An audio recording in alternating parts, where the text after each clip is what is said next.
Hello viewers. आज हम एक बहुत इम्पोर्टेंट टॉपिक पर डिस्कशन करने वाले हैं जो कंपटीशन की तैयारी करने वाले जो स्टूडेंट्स होते हैं उसके लिए बहुत ही इम्पोर्टेंट है। देखिए, जो भी बच्चा जेई या नीट के लिए प्रिपेयर कर रहा है या अपने आगे किसी बड़े एग्जाम्स जैसे यूपीएससी या और भी चीजों के लिए प्रिपेयर कर रहा है, उसके लिए टाइम बहुत ही इंपॉर्टेंट फैक्टर है। टाइम तो हर बच्चे के लिए उतना ही है, डे नाइट मिला के 24 घंटा हर बच्चे के लिए है। कुछ बच्चा टॉपर्स बनता है, कुछ फेलियर होता है।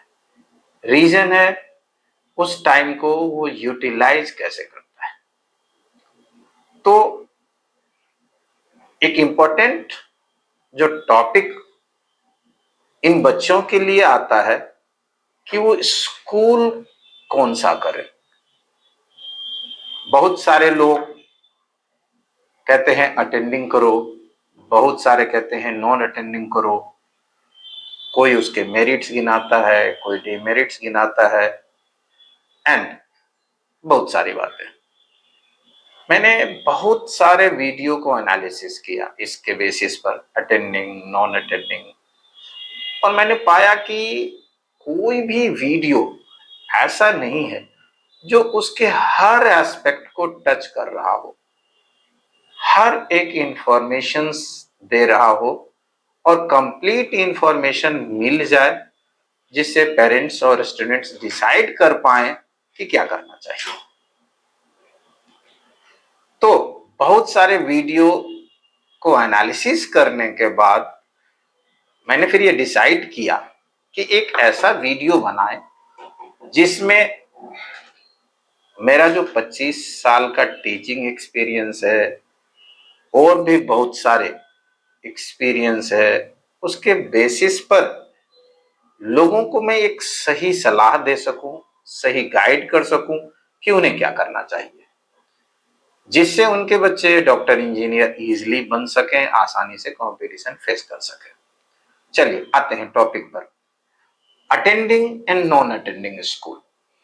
कुछ लोग नॉन अटेंडिंग स्कूल को फ्लाइंग स्कूल भी बोलते हैं, कुछ डमी भी बोलते हैं। क्या फर्क है इन सब में? देखिए, रेगुलर स्कूल तो हर कोई जानता है, हम इतने सालों से पीढ़ी दर पीढ़ी पढ़ते आ रहे हैं, स्कूल में जाते हैं, नाम लिखाते हैं, वहां पढ़ने के लिए जाते हैं। हर रोज सुबह से क्लासेस लगती हैं, किसी में 7:30 बजे, किसी में 8 बजे, 1:30-2 बजे तक छुट्टी हो जाता है। एक दिन में 8 क्लासेस, 7 क्लासेस, 8 क्लासेस लगती हैं।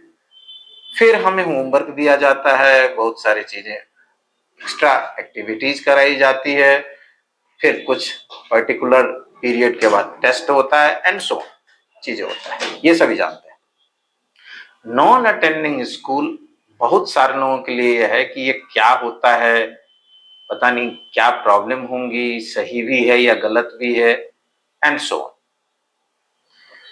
नॉन अटेंडिंग स्कूल कोई अलग से स्कूल नहीं होता। पहली मिथ है कि नॉन अटेंडिंग स्कूल अलग होता है। जी नहीं, नॉन अटेंडिंग स्कूल कोई अलग से स्कूल नहीं होता। जो अटेंडिंग स्कूल है उसी अटेंडिंग स्कूल में से कुछ स्कूल कुछ बच्चों को नॉन अटेंडिंग फैसिलिटी प्रोवाइड करते हैं। ऐसा क्यों करते हैं? ऐसा उनका बहुत सारे फैक्टर्स है, बट सबसे मेन फैक्टर्स होता है इकोनॉमिकल ग्राउंड। उनके स्कूल में बच्चे कम होते हैं, उनके पास फाइनेंशियली प्रॉब्लम होती है या सीट खाली होती है, तो कहते हैं कि इन सीट पर हम कुछ ऐसे बच्चों को दे दें जो हमारे यहाँ स्कूल में नहीं आए और हमें पैसे मिल जाए। तो वो अपने ही स्कूल में, उसी अटेंडिंग स्कूल में कुछ बच्चे को एडमिशन दे देते हैं जो स्कूल अटेंड करने नहीं आता है। तो पहले मिथ है कि ये अलग अलग होता है, ऐसा बिल्कुल ही नहीं है। अटेंडिंग स्कूल के अंदर ही नॉन अटेंडिंग स्कूल की फैसिलिटी दी जाती है। चलिए आगे बढ़ते हैं। दूसरा फैक्टर कहते हैं कि पैसे के मामले में क्या है। नॉन अटेंडिंग स्कूल में जनरली 70 to 80% फी लिया जाता है, जितना रेगुलर स्कूलिंग का है। तो ये कुछ मायने में इकोनॉमिकल भी है। आपको यदि 1 लाख 1 साल का फीस लग रहा है तो उसके जगह पर आपको 70 से 75 हजार रुपए लग रहा है, तो 25 हजार का आपको बेनिफिट हो रहा है। तो इस मायने में वो बेनिफिशियल है आपके लिए। चलिए दूसरी आगे कॉन्सेप्ट की तरफ बढ़ते हैं। नॉन अटेंडिंग स्कूल में सेम रेगुलर स्कूल की तरह ही एडमिशन प्रोसीजर होता है, सेम एग्जाम प्रोसीजर होता है, सेम टेस्ट लिया जाता है, सेम प्री बोर्ड होता है, सेम आई कार्ड बनते हैं, हर एक फैसिलिटी सेम ही होता है, ये अलग नहीं होता। क्लासेस भी लगती हैं, बट जो बच्चे कॉम्पिटिशन्स के लिए पढ़ रहे हैं, इंजीनियरिंग मेडिकल के लिए प्रिपेयर कर रहे हैं, तो उनको दिक्कत क्या आती है इस पर बात करते हैं। यदि आप रेगुलर स्कूलिंग जाते हैं तो आपको सुबह 6 बजे उठना होता है, क्योंकि 7-7:30 बजे से आपके स्कूल स्टार्ट हो जाते हैं। 1:30 बजे से 2 बजे आप फ्री होते हैं, उसके बाद आप घर आते हैं। आधा घंटा से 45 मिनट के करीब आपको आने में, घर आने में टाइम लगता है। फिर आप थोड़ा रेस्ट करते हैं, फिर आपके 3:30 बजे के आसपास कोचिंग शुरू हो जाता है। फिर आप कोचिंग जाते हैं, वो 7:30-8 बजे तक चलता है। यदि ये प्रोसीजर सुबह 6 बजे से शुरू होके 8:30 बजे 9 बजे तक चलता है, तो आप उस पीरियड में तो कंटिन्यू भाग रहे होते हैं, इसको कवर करना है, उसको कवर करना है, ये करना है। तो आपके पास अब जो टाइम बचता है वो रात के 10 से 10:30 बजे तक का, मीन्स 1.5 घंटे से 2 घंटे का टाइम बचता है। उस 1.5 से 2 घंटे के टाइम पीरियड में आपको स्कूल का होमवर्क कंप्लीट करना है। सारे टीचर्स के होमवर्क होंगे इधर, 8 सब्जेक्ट 7 सब्जेक्ट जो क्लासेस हुई है उसके सारे का आपको होमवर्क करना है, और होमवर्क आपको करके ले जाना है। फिर जो कोचिंग में आपने पढ़ा है उनकी चीजों को यदि आप रिवाइज नहीं करते हैं, नहीं पढ़ते हैं, तो उससे ये नुकसान होता है कि आपको कॉन्सेप्ट ही समझ नहीं आएगा, या आप प्रैक्टिस नहीं करेंगे तो आपको समझ नहीं आएगा अगला कॉन्सेप्ट, नंबर ही नहीं आएंगे। तो आपके लिए फिर ये दिक्कत क्या हो जाती है कि आप रेगुलर स्कूल में पढ़ते हो तो टाइम की सबसे बड़ी प्रॉब्लम होती है कि आपके पास टाइम ही नहीं बचता। दूसरी प्रॉब्लम क्या होती है कि स्कूल का जो टीचर है वो कुछ अलग चीज पढ़ा रहा होता, कंपटीशन का जो टीचर है वो कुछ और चीज पढ़ा रहा होता है। अब अलग अलग चैप्टर्स पढ़ाई हो रहे हैं एक सब्जेक्ट में। ऐसा आपके पास मान लिया कि 3 सब्जेक्ट है, फिजिक्स, केमिस्ट्री, मैथमेटिक्स या बायोलॉजी, तो इन तीनों के अलग अलग चैप्टर्स चल रहे होंगे स्कूल में, तो आपके लिए तो ऐसे ही टाइम नहीं था रिवाइज करने के लिए। अब ऊपर से ये हो गया कि 6 चैप्टर्स एक साथ चल रहे हैं आपके, 3 स्कूल में अलग अलग और 3 कोचिंग में अलग अलग, तो आपको बड़ी प्रॉब्लम फेस होने लगती है। अब यदि एग्जाम होता है इसके ऊपर से, मान लीजिए 1 महीने 1.5 महीने के बाद स्कूल में एग्जाम हुआ, तो आपने तो वो चैप्टर पढ़ा लेकिन रिवीजन तो किया ही नहीं, प्रैक्टिस तो किया ही नहीं, तो आपको नंबर ही नहीं आएंगे। सिमिलरली कोचिंग में आपका टेस्ट हुआ, आपने रिवीजन तो किया ही नहीं, प्रैक्टिस तो किया ही नहीं, तो वहां भी आपको नंबर नहीं आएंगे। अब स्कूल में भी फेल और कोचिंग में भी फेल। पेरेंट्स ने इतने पैसे लगा करके आपको स्कूल में एडमिशन कराया, कोचिंग में कराया, और दोनों जगह फेल, वो तो बड़ी डिसअपॉइंटेड होते हैं, बड़ी टेंशन में कि इतना पैसा लगाया, बच्चे को डॉक्टर बनाना है, इंजीनियर बनाना है, ये तो पास ही फेल हो गया पहले ही टेस्ट में। चलो फिर आप थोड़ा आगे बढ़ते हैं, फिर से पढ़ना शुरू करते हैं।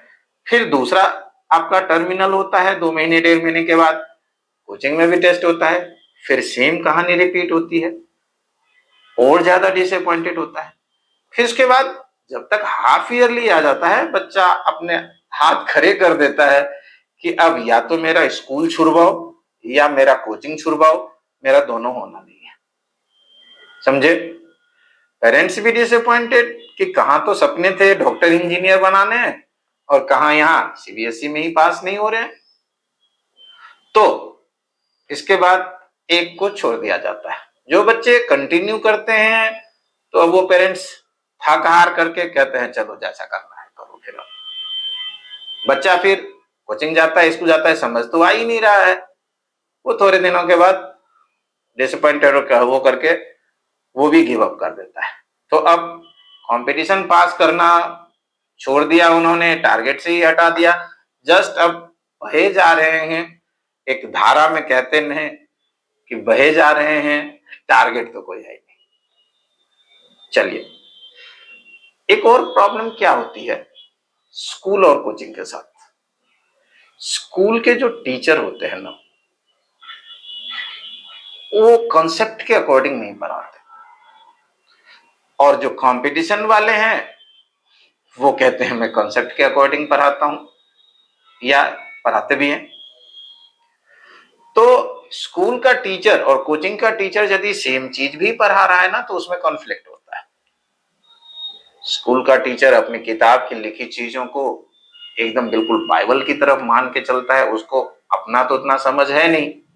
मैं सारे टीचर की बात नहीं कर रहा, कुछ टीचर बहुत बढ़िया होते हैं स्कूल के, उनकी बढ़िया नॉलेज है, और कुछ टीचर कंपटीशन के भी हैं जिनको समझ नहीं होता। यदि टेस्ट ले लिया जाए तो यदि स्कूल के 30% टीचर पास होते हैं टेस्ट में, तो कंपटीशन के भी 50-60% फेल हो जाएंगे, पास नहीं होंगे। सब्जेक्ट का उनको भी नॉलेज नहीं है, लेकिन वो भी रट के याद करके जाके पढ़ा देते हैं, बच्चों को समझ आता नहीं है। तो ये परेशानी होती है। यदि कंपटीशन के टीचर ने पढ़ाया, सीबीएसई के टीचर ने पढ़ाया, और उसके दोनों के बीच में कॉन्सेप्ट नहीं मिल रहा है या अलग अलग कॉन्सेप्ट है, तो बच्चा और परेशान होता है और वो डायलेमा में है। टीचर तो दोनों ही उनके लिए, दोनों ही गुरु हैं, दोनों ही पूजनीय हैं, किसकी बात को माने किसकी बात को ना माने, ये उसके लिए एक इशू होता है, और बहुत बड़ा इशू है ये। अगला होता है, इससे थोड़ा और बड़ा है वो, और भयंकर है। स्कूल के टीचर ने कोई सवाल पूछा और बच्चे ने उसका डिटेल एनालिसिस या वो आंसर्स दिया जो टीचर को नहीं आता या टीचर को इतना पता नहीं है। तो अब उस टीचर को लगता है कि ये मेरे सामने ज्यादा नॉलेज दिखा रहा है या ज्यादा नॉलेज गेन कर चुका है, तो मेरी तो इंसल्ट हो रही है, मेरी तो बेइज्जती हो रही है। क्योंकि क्लास में ओवरऑल तो बहुत सारे बच्चे हैं, उस बच्चे ने डिटेल एक्सप्लेनेशन दिया और टीचर को नहीं आता है, तो टीचर का ईगो हर्ट होता है। अब उस टीचर का टारगेट होता है कि इस बच्चे को, वो जो पूरा बच्चों का वीर है या जो नहीं पढ़ रहे हैं कंपटीशन, उससे सेपरेट कर दें, उसको एज ए एलियन की तरह ट्रीट करें, या उसको उस स्कूल से, उस सोसाइटी से एक अलग आइडेंटिटी माना जाता है, उसकी बेइज्जती की जाती है, उसको टाउंट कसा जाता है, और कोई भी मौका नहीं छोड़ा जाता है कि उसको डिमोरलाइज ना किया जाए। अब बच्चे के लिए इतनी मुश्किल सिचुएशन होती है कि अब उस गुरु की बात को कैसे माने। फिर स्कूल टीचर के बहुत सारे फालतू की एक्टिविटीज होंगी, काम की प्रैक्टिस करना है, कॉपी बनाना है, आंसर्स लिखना है, देख के ही लिखना है, कॉपी पेस्ट करना है, जिसका कोई मीनिंग नहीं है, कोई मतलब नहीं है, लेकिन वो करना है। नहीं तो आप रिस्पेक्ट नहीं कर रहे हैं टीचर की, आपको स्कूल से निकाल दिया जाएगा, आपका कंप्लेन जाएगा। और टीचर की बात को आप काट नहीं सकते भाई, ये तो टीचर की बात को आप काटेंगे तो ये तो आप उनका रिस्पेक्ट ही नहीं कर रहे। तो ये बड़ी मुश्किल सीन है आपके लिए। ये सीन बहुत ही डेंजरस है और बहुत ही नुकसानदायक है। रीजन, आप अपना कॉन्फिडेंस ही लूज कर देते हैं। तो और ये जनरली हम देखते हैं, क्योंकि मेरे भी कुछ बच्चे थे जिनको मैं पढ़ाता हूँ, स्कूल में जाते हैं, आंसर्स उन्होंने दिया और टीचर को नहीं आता है, वो तो कहता है जो किताब में लिखा है वही लाइन होना चाहिए, उससे एक्स्ट्रा नहीं होनी चाहिए। उसके बियॉन्ड यदि आप बात करते हैं तो आप गलत हैं। हो सकता है वो चीज सही है, डीप नॉलेज वही है, लेकिन टीचर कहता है मुझे ऐसे कोई मतलब नहीं। चलो, तो ये एक सिचुएशन आपके लिए मुश्किल होती है। तो इन सारी प्रॉब्लम्स के कारण आपको अटेंडिंग स्कूल में परेशानियां होती हैं, दिक्कत होती हैं। बहुत सारे एक्सपर्ट्स के व्यू हमने देखे हैं। आगे बढ़ते हैं। जो रेगुलर स्कूल है उसकी सबसे बड़ी जो डिमेरिट्स होती है वो ये है कि आपका टाइम जो है वो टाइम बहुत खराब होता है और उसके बदले में आपको बेनिफिट कम मिलता है। उसके कुछ बेनिफिट्स हैं, जैसे देखें, आप स्कूल जाते हैं तो आपका सोशल नेटवर्क बनता है, बहुत सारे दोस्त होते हैं, बहुत सारे टीचर्स होते हैं, उनके इंटरेक्शंस होते हैं, आप कहीं स्टेज शेयर करते हैं, कोई और एक्टिविटी में पार्टिसिपेट करते हैं, आप टेस्ट देते हैं, आप एग्जाम लिखते हैं, आपकी बहुत सारी गलतियों को बताया जाता है एंड कुछ टीचर कोऑपरेटिव भी होते हैं, वो आपको हेल्प भी करते हैं। तो एक ओवरऑल पर्सनालिटी डेवलपमेंट आपका होता है, जो हमारे लाइफ का सबसे इंपॉर्टेंट फैक्टर है। यदि एक बेहतर इंसान बनना है, एक बेहतर सिटीजन बनना है, तो आपकी पर्सनैलिटी बढ़िया होनी चाहिए। ये आप स्कूल जाते हैं तो ये बहुत सारे सीखते हैं वहां पर। जैसे आपको एक रूटीन मेंटेन करना है, एक डिसिप्लिन मेंटेन करना है, एक टाइम मैनेजमेंट मेंटेन करना है, एक दूसरे का रेस्पेक्ट करना सीखना है, अपने से बड़ों को आदर देना सीखना है एंड सो ऑन, बहुत सारी चीजें। तो ये उसके मेरिट्स हैं। आते हैं नॉन अटेंडिंग की तरफ। नॉन अटेंडिंग का सबसे बड़ा जो मेरिट है वो ये है कि आपको टाइम बचता है। उस टाइम को आप यूटिलाइज कर सकते हैं अपनी स्टडी में। जैसे देखिए, सुबह जो 6 बजे से और 2-2:30 बजे तक का भी टाइम था वो आपके पास बच गया, प्लस आप एग्जॉस्ट नहीं होते, तो आप अपने सब्जेक्ट को पढ़ सकते हैं ज्यादा एनर्जी से, ज्यादा डेडिकेशन से, क्योंकि एक हमारी काम करने की लिमिट है। हम दिन रात या लगातार या बहुत ज्यादा टाइम तक काम करेंगे तो हमारी एफिशिएंसी कम होगी। तो यदि आपके पास वो 8 घंटे बच जाते हैं 6 बजे से लेकर 2 बजे तक, वो 8 घंटे आपके लिए बहुत ही इंपॉर्टेंट है। उस 8 घंटे में से यदि आपने 5 घंटे भी यूटिलाइज कर लिए तो आपका 70-80% काम हो गया।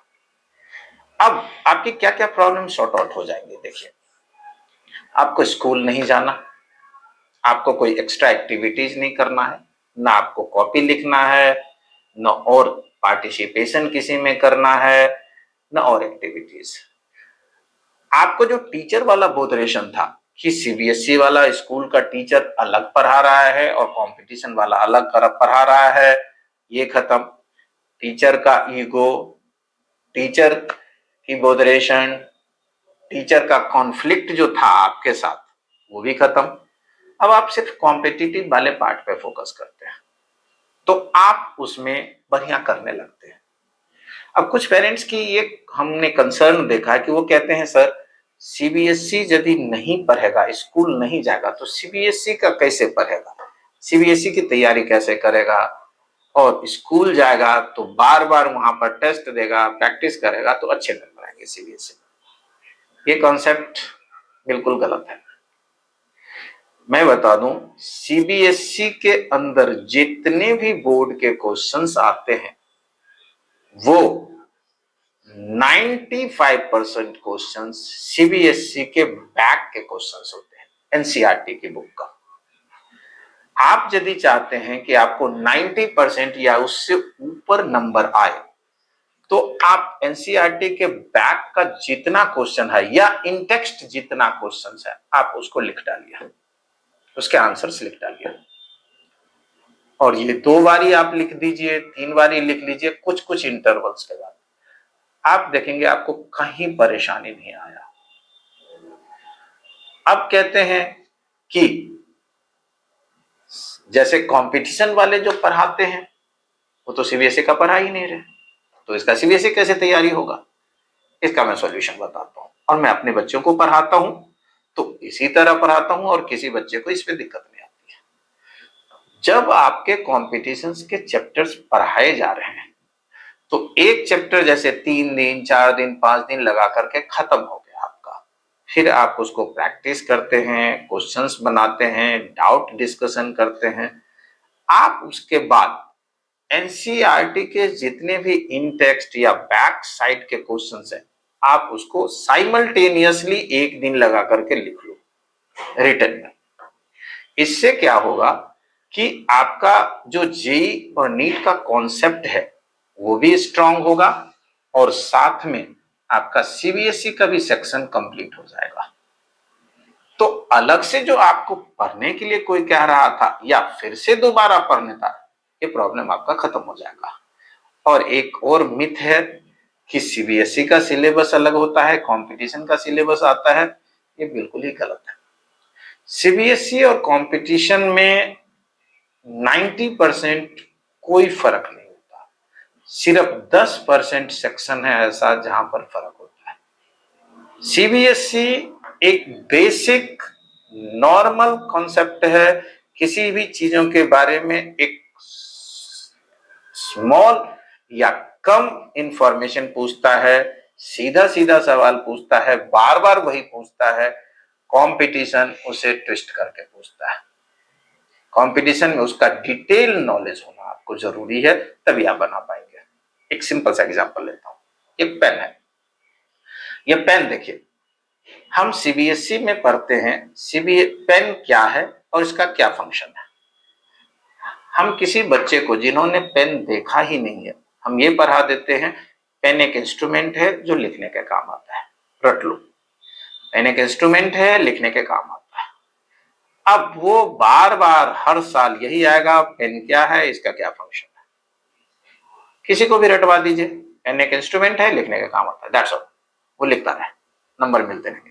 अब कंपटीशन के अंदर ये पूछेगा कि ये पेन किस चीज से बना है, कितना लिखता है, किस कलर में अवेलेबल है, इसका कॉस्ट कितना है और भी इसके क्या मेरिट्स एंड डिमेरिट्स है। मैं यदि किसी बच्चे को ये समझा दूं कि ये पेन पीवीसी से बना है, ये 1000 मीटर लिखता है, ये ट्रांसपेरेंट है, ये ड्यूरेबल है, इसका कॉस्ट 5 रुपीज है और ये रिफिलिंग किया जा सकता है। तो यदि फिर पूछा जाए कि पेन क्या है और इसका क्या फंक्शन है तो क्या वो बच्चा नहीं बता पाएगा? वो तो कहेगा मुझे इसके बारे में और भी नॉलेज है कि ये पेन कितने का है, किस चीज से बना है, क्या क्या और खूबियां है एंड सो ऑन। तो ये कहना कि कंपटीशन के कॉन्सेप्ट अलग हैं और सीबीएसई के कॉन्सेप्ट अलग हैं बिल्कुल ही गलत है। 90 to 95% कॉन्सेप्ट सेम ही है। यदि किसी बच्चे को कॉन्सेप्ट समझ आ गया तो वो सीबीएसई में भी 90 to 95% मार्क्स ला सकता है और कंपटीशन में भी सिलेक्टेड हो सकता है, बहुत बढ़िया नंबर ला सकता है। यदि कॉन्सेप्ट नहीं आता तो सीबीएसई में तो आप नंबर ले आ सकते हो रट के भी, जैसे हमने बताया कि बैक साइड के क्वेश्चंस को रट लो तो आप नंबर ले आओगे, लेकिन कंपटीशन में आपको 10% भी नंबर नहीं आएंगे क्योंकि सारे क्वेश्चंस वहां ट्विस्टिंग है। आपको कॉन्सेप्ट समझ नहीं आएगा तो आप बना ही नहीं पाओगे। तो ये उनमें फर्क है। हम कुछ बच्चों से ये सुनते हैं, पेरेंट्स से, कि सर इसके आईआईटी में या नीट में तो बहुत बढ़िया नंबर आ रहे हैं और इसके सीबीएसई वाले स्कूल में तो नंबर ही नहीं आ रहे। इसको आईआईटी तो आता है लेकिन इसको सीबीएसई नहीं आता है। ये बिल्कुल स्टूपिड वाली क्वेश्चन है कि आईआईटी आता है और सीबीएसई नहीं आता, ऐसा पॉसिबल ही नहीं है। सीबीएसई एक बेसिक कॉन्सेप्ट है और आईआईटी और नीट उसका एडवांस कॉन्सेप्ट एंड एप्लीकेशन है। यदि आपको बेसिक कॉन्सेप्ट नहीं आता तो एप्लीकेशन कैसे आप कर सकते हैं, उसका डिटेल नॉलेज कैसे हो सकता है। हो सकता है वो बच्चा नंबर चीटिंग करके ला रहा हो, चोरी करके ला रहा हो, या टीचर ने नंबर पहले उसको आंसर्स बता दिए हो, या कहीं से उसने आंसर्स समझ लिए हो या रट लिया हो सकता है पैकेज के क्वेश्चंस को रट लिया हो और वही क्वेश्चंस दिया हो तो उन्होंने उसका आंसर लगा दिया, बट एक्चुअल में उसे उस चीज का समझ ही नहीं है। यदि समझ आएगा तो दोनों जगह ही परफॉर्म करेगा वो। इसीलिए यदि आपका बच्चा कंपटीशन पढ़ रहा है तो अलग से कोई सीबीएसई का टीचर ना लगाएं, अलग से कोई कोचिंग ना लगाएं, और बच्चे का टाइम खराब होगा और वो नुकसानदायक होगा, हार्मफुल होगा बच्चे के लिए। ठीक है, तो नेक्स्ट कॉन्सेप्ट की तरफ बढ़ते हैं। अब फिर नॉन अटेंडिंग स्कूल से आपको ये बेनिफिट है कि आपको टाइम बचता है, आपको रिवीजन कर सकते हैं, आपको प्रैक्टिस में टाइम डेडिकेट कर सकते हैं और ज्यादा से ज्यादा आप प्रैक्टिस, रिवाइज, स्टडी कर सकते हैं और अपना रिजल्ट बढ़िया बना सकते हैं। हाँ, कुछ दिक्कत होती है कि जैसे सीबीएसई वाले सेक्शन आपको कोचिंग पढ़ाता नहीं है या उसके आंसर्स आप लिखते हैं तो वो करवाता ही नहीं है, तो उससे क्या होता है कि बच्चे उसे करते ही नहीं। हमने देखा है कि बच्चे एनसीईआरटी या सीबीएसई सेक्शन को कर ही नहीं रहे होते हैं। 1 साल, 1.5 साल, 2 साल तक कॉम्पिटिशन्स पढ़ रहे हैं और सीबीएसई वाले सेक्शंस को टच तक नहीं किया, बनाया नहीं क्वेश्चन। अब जब पेपर का टाइम आता है तो उसे यदि आ भी रहा है कॉन्सेप्ट तो उसको शॉर्ट लिख देता है या प्रॉपर लिखता नहीं है। देखिए, कंपटीशन ऑब्जेक्टिव क्वेश्चन होता है, उसमें सिर्फ टिक लगाना है, लेकिन जो बोर्ड के एग्जाम्स हैं वो सब्जेक्टिव है। आपको उसमें क्या लिखना है, क्या नहीं लिखना है, कितना लिखना है, क्या स्टेप है, उसके नंबर होते हैं।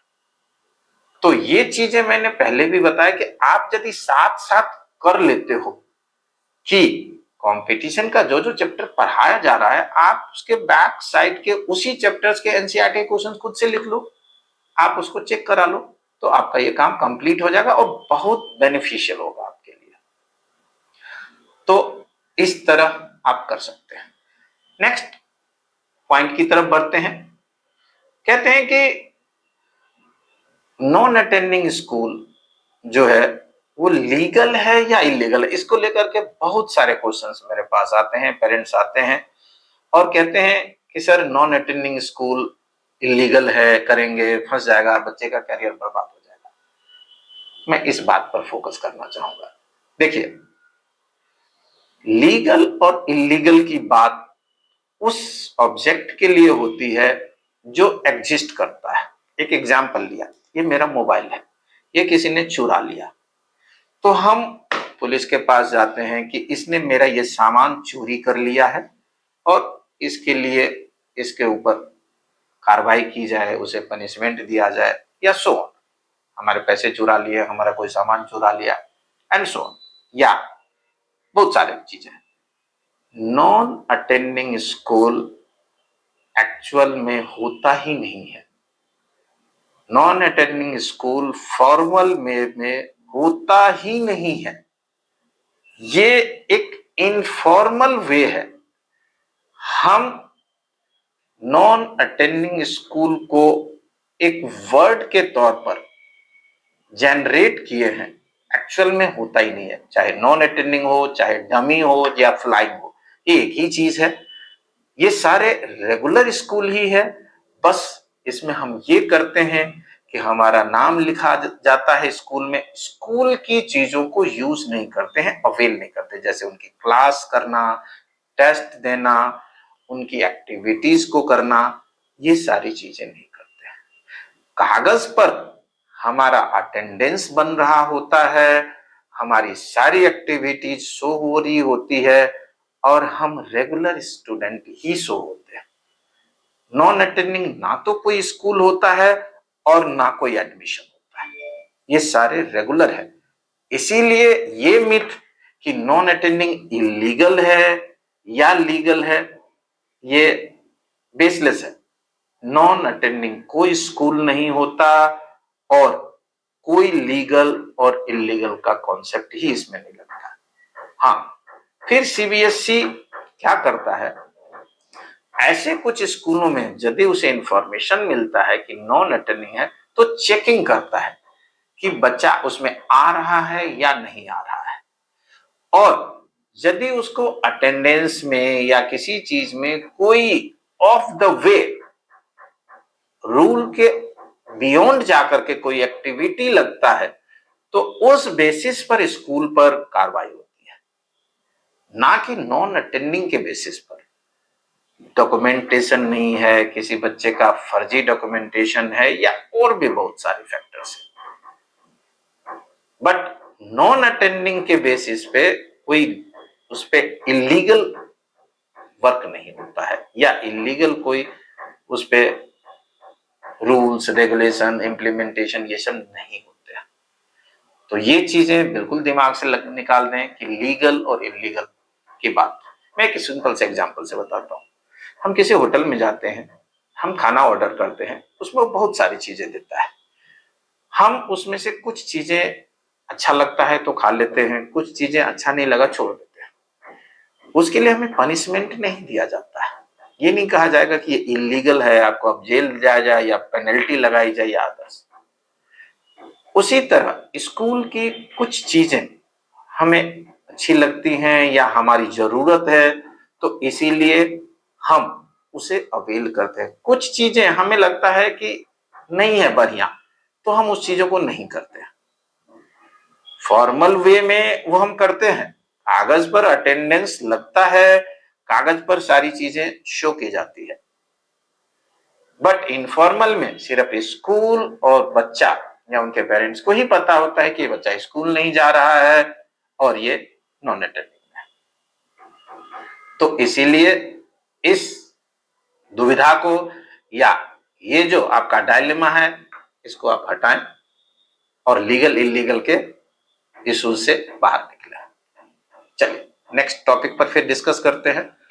नेक्स्ट टॉपिक है कि अब फाइनल कंक्लूजन पर आते हैं कि करना चाहिए या नहीं करना चाहिए, कौन सा बच्चा करे और कौन सा नहीं करे। पेरेंट्स जो है ना एक इसके फेवर में ये रीजन देते हैं कि सर नॉन अटेंडिंग हमने नहीं किया, हमके बाप दादे ने नहीं किया या हम लोगों ने नहीं किया, पता नहीं इसमें क्या होगा, क्या दिक्कत होगा, क्या परेशानी होगा। तो मैं एक चीज एक्सप्लेन करना चाहूंगा। देखिए हमारे बाप दादा ने या पुरखे ने मोबाइल नहीं यूज किया था, इंटरनेट नहीं यूज किया था, कंप्यूटर नहीं यूज किया था, आज तो हम कर रहे हैं ना। कितना बेनिफिट है उसका। हमारे बाप दादा कोई सामान खरीदने जाते थे कैश में खरीदते थे, कभी नकली निकला, कभी फट गया नोट, कभी चोरी हो गया, कभी कुछ। आज हम मोबाइल से कर लेते हैं, ऑनलाइन कर लेते हैं। तो क्या नहीं करना चाहिए? हमारे बाप दादा नहीं किया। बहुत सारी चीजें नई नई डिस्कवर हुई हैं, नई नई चीजें हैं, टेक्नोलॉजी डिस्कवर हुई है या कुछ नई चीजें हमने अडॉप्ट की हैं, एक्सेप्ट की हैं जिसका बेनिफिट है ज्यादा। तो सिर्फ इसलिए कि हमने नहीं किया, हमारे बाप दादा ने किया, हमारे बच्चों को नहीं करना चाहिए, ये तो लॉजिकल ही नहीं लगता है। हम कर सकते हैं, आप एनालिसिस करो कि उसका मेरिट है या डिमेरिट है, जरूरत है या नहीं है, फिर आप उस पर फाइनल डिसीजन करो। मैं अपनी तरफ से ये कंक्लूजन दूंगा कि जो बच्चा डेडिकेटेड है, पढ़ना चाहता है, डॉक्टर इंजीनियर बनना चाहता है, तो उसके लिए टाइम एक बहुत बड़ा इंपॉर्टेंट फैक्टर है। वो बच्चा नॉन अटेंडिंग करे और अपने टाइम को यूटिलाइज करे और उससे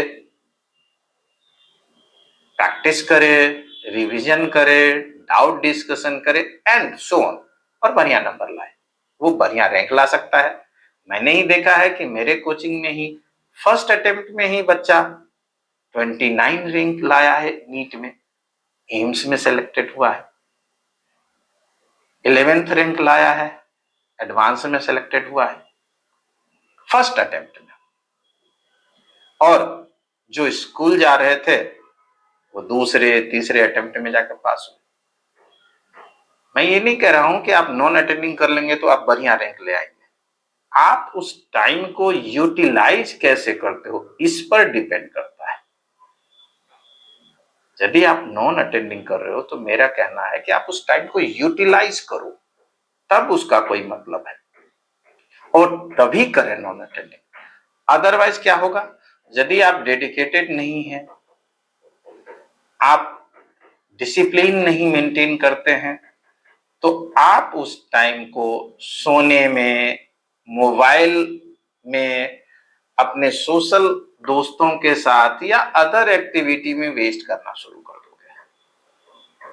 तो आपका उधर स्कूलिंग का जो डिसिप्लिन था वो भी खत्म हो गया, और इधर आपने उस टाइम को यूटिलाइज नहीं किया और वो भी टाइम आपने वेस्ट कर लिया। तो आपको नुकसान होता है इससे। यदि आप डिसिप्लिन खत्म कर लिए अपना, तो आप कभी सक्सेस नहीं हो सकते एग्जाम में और इवन फुल लाइफ किसी भी एक्टिविटी में। डिसिप्लिन आपको हर जगह नेसेसरी है, जरूरी है। आपका टाइम मैनेजमेंट ही आपको सक्सेस तक पहुंचाता है। यदि टाइम मैनेजमेंट नहीं है तो आपके लिए बहुत मुश्किल है सक्सेस होना।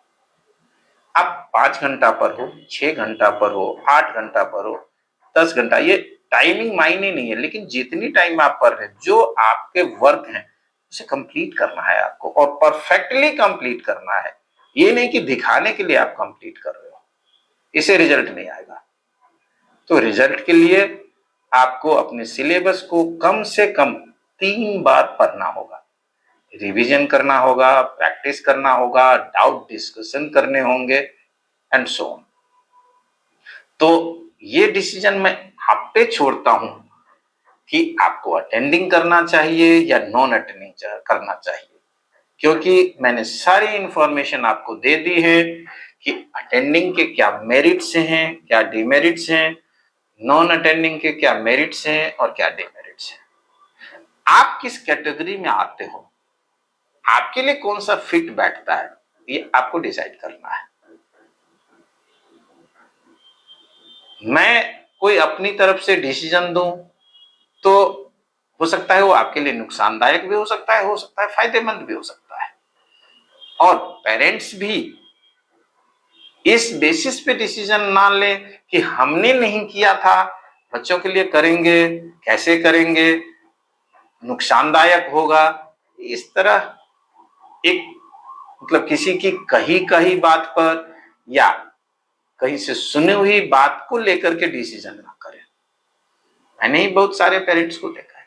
मैं एक चीज फाइनल बताता हूं, जो अटेंडिंग वाले बच्चे होते हैं उसके सक्सेस होने के चांसेस 20 से 30% होते हैं कंपटीशन में, साइमल्टेनियसली, साथ साथ की बात कर रहा हूं। लेकिन जो नॉन अटेंडिंग वाले बच्चे हैं उसके सक्सेस के चांसेस 70 to 75% होते हैं।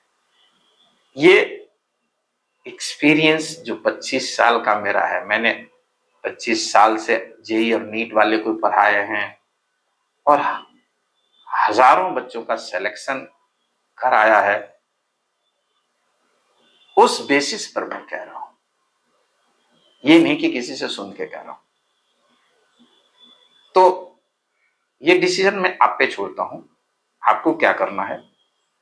मैंने सारे फैक्ट्स आपको डिस्कस कर दिए हैं, मेरिट्स, डिमेरिट्स, लीगल, इलीगल। बाकी आप डिसाइड करें, उन सारे को एनालिसिस करें।